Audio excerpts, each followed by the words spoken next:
A man with a moustache is panting in a dark, rocky landscape, his eyes fixed on something in front of him. As he catches his breath, fear spreads across his face. He looks up and asks, "What are you?" A towering figure emerges, surrounded by dark energy with glowing white eyes. Yeah, we've seen this guy before. He's the Frost Monarch from the last episode of Season 2. He speaks about something called the Fragments of Brilliant Light, sounding frustrated that he hasn't been able to find them. While the Frost Monarch confronts the terrified man, another presence arrives, the Monarch of Transfiguration, Yogumunt, clad in dark armor and wielding a massive sword. Yogumunt informs the Frost Monarch about a plan in the east, where the rulers are preparing to set Legia free. We haven't heard of Legia until now. Maybe he'll appear in the upcoming story. He explains that he's headed to a small strip of land in the east, where the rulers are making their move. Interestingly, that area also happens to be near the territory of the Monarch of Shadows. Yeah, they're talking about our boy Jinwoo. The Frost Monarch questions Jinwoo's involvement in that region, but Yogumunt reassures him their agreement with the architect will take care of the Monarch of Shadows. As for the architect, we don't know about him yet, but I have a feeling he'll show up later in the story. Then Yogumunt shares some intriguing news. One of the fragments of brilliant light the Frost Monarch has been searching for has been confirmed to be in that land. The Frost Monarch, excited by the news, accepts the opportunity, but then he suddenly grows serious, sensing they've been lured to this place by someone they once knew. As they speak, a mysterious cloaked man radiating golden energy appears and asks, "Are you talking about South Korea?" This annoys the Frost Monarch, and Yogumunt calls the man a weakling. They don't see him as any kind of threat and prepare to leave. Suddenly, the mysterious man attacks the Frost Monarch with daggers. The Frost Monarch blocks with an ice wall, and their clash causes a massive explosion. The scene shifts to a red, hellish landscape in South Korea. Inside the Red Gate dungeon, a monstrous creature with glowing red eyes and a massive body appears. He is the boss of the Red Gate dungeon. He confronts Jinwoo for killing his minions. Despite his anger, the boss is impressed by Jinwoo's strength and his ability to speak their language, but he warns that Jinwoo has gone far enough. Jinwoo stands calmly in the rainy forest, surrounded by enemies. At that moment, the dungeon boss gives the command to his hidden army, ordering them to attack. In response, Jinwoo gives a crooked smile and calls the boss a funny guy, then summons his shadow soldiers, Igris, Beru, Iron, Tank, Tusk, and the rest of his army. They charge into battle, tearing through the boss's minions in a chaotic, brutal fight. Unable to hold back his rage, the dungeon boss charges straight at Jinwoo, but before he can even react, Beru slashes off his hand and Igris slices through his leg.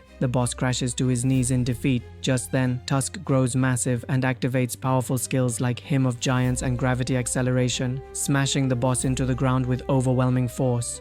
Jinwoo approaches the defeated dungeon boss and tries to interrogate him, but gets no answers. He suspects the system is interfering once again. Then, Jinwoo opens his inventory and pulls out a glowing black key, the same key he obtained from a cursed random loot box long ago. Back then, he hadn't met its requirements, but after reaching level 100 during the Jeju Island raid, he finally qualifies to use it. According to the key's description, it unlocks the Kartenon Temple, otherwise known as the Double Dungeon, the place where everything began. It also states that the location of the gate will only be revealed after 417 hours. Jinwoo reflects on the Double Dungeon, the place where his journey began. He suspects that someone or something is waiting for him there. Back then, he was weak and completely powerless, but things are different now. He has grown unimaginably stronger. He has risen to become the Monarch of Shadows. With quiet determination, he looks ahead and says, "Just you wait, I'll be coming for you."